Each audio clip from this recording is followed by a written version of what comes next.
Nsengiko bishan chala na barbachista gammachu mulqate gadite onnen kobora onne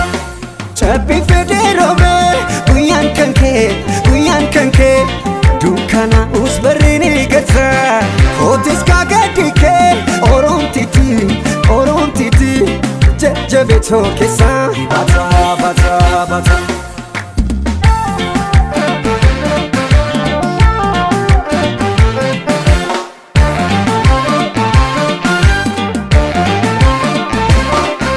Atumbe Sanyita Deveru Atumbe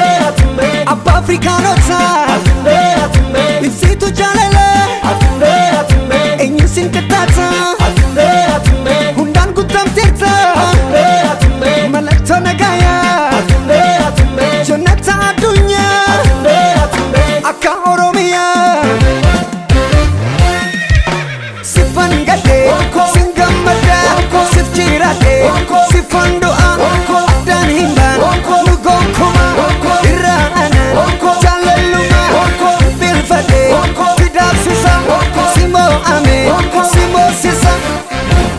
Yantela Oromo Nsengiko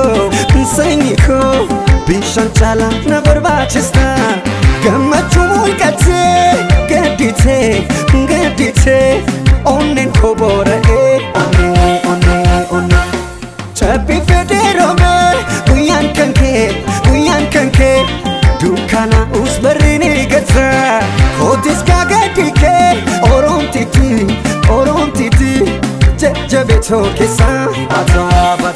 bata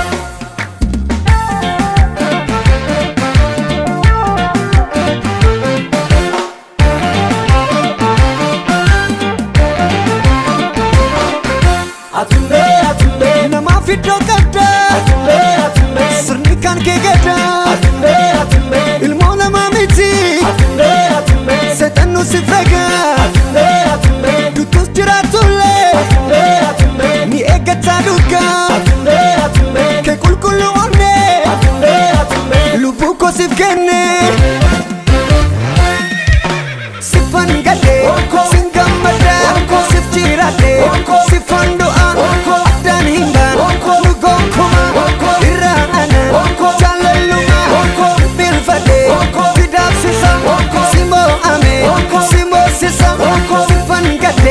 Singamada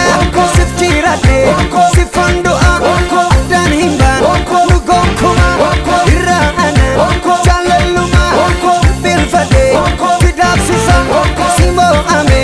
simo sisa sifangade singamada sifchirade